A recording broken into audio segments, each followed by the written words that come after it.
It's an honor for me to present an award to a real legend of the actuarial profession. Mo became a fellow in 1969, so that if we count in terms of decades, this is the seventh decade that Mo is following and participating in the development of the actuarial profession. Right after becoming a fellow, he started serving the profession by joining the Education and Examination Committee, and that was followed by nearly 50 other assignments. He became president of the CIA in 1992. Mo was also a very strong supporter of the role of Canadian actuaries on the world scene.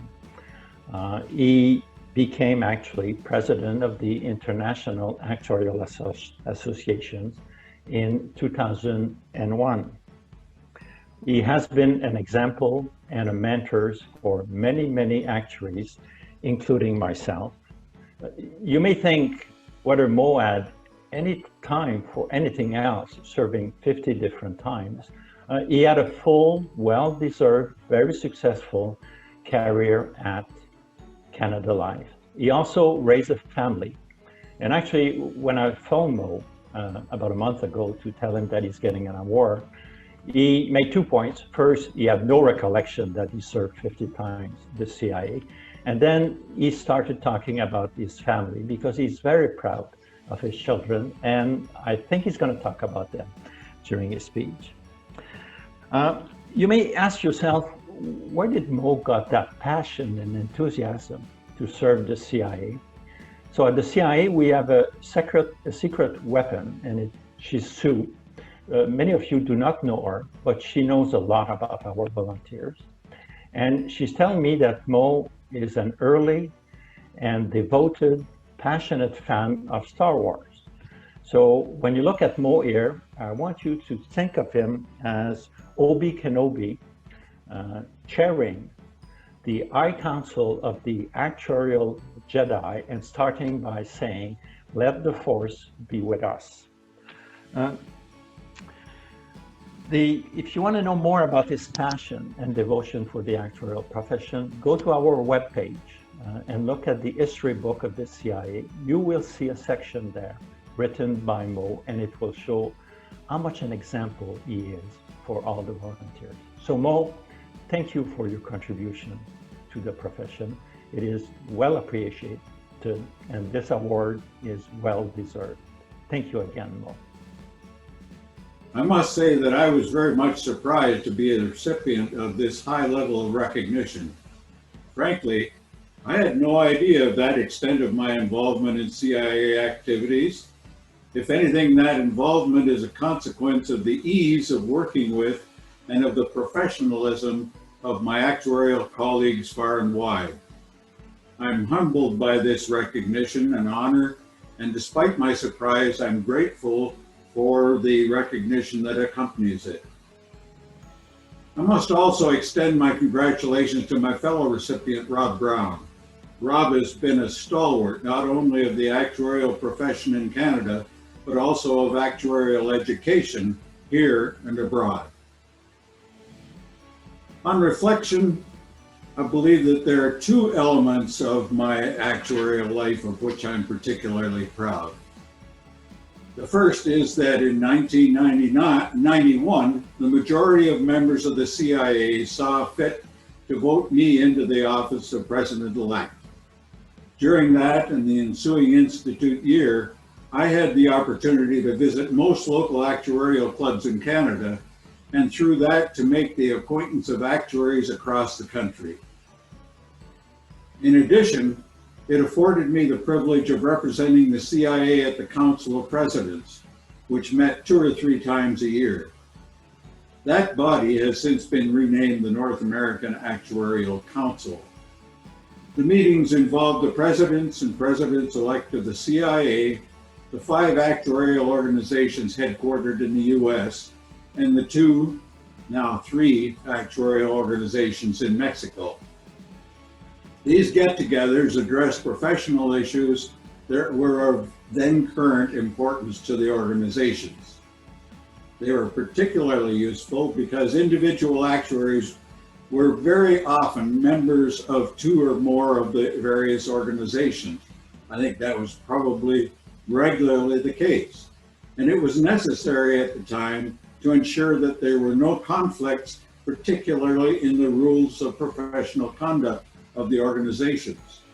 As you can imagine, it would be ridiculous for a member of more than one of the organizations to be damned by one of them if he or she did something, and damned by another if he or she did not.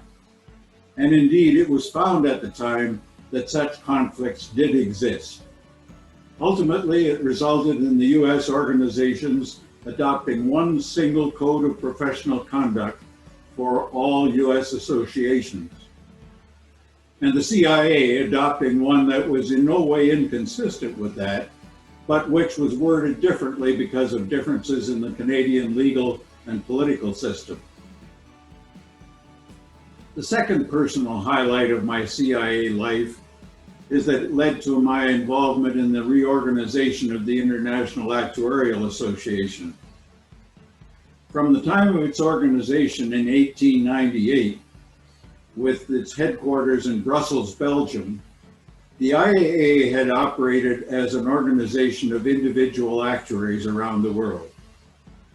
In the early 1990s, my predecessor as CIA President, Paul McCrossan, noted that given the strides that have been made in creating consistency in professional actuarial practice in North America, there was a need that such consistency should be expanded to encompass the profession worldwide.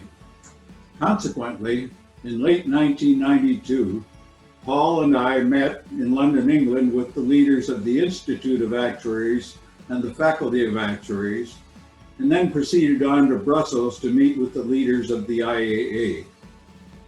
The consequence of these meetings was the creation of a new section of the IAA, the International Forum of Actuarial Associations.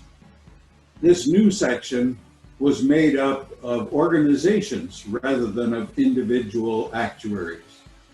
Then, in 1998, the whole thing was turned inside out, with the IAA becoming an organization of organizations, while the previous parent body disappeared into a committee for the individual actuaries who lacked other organizational connections.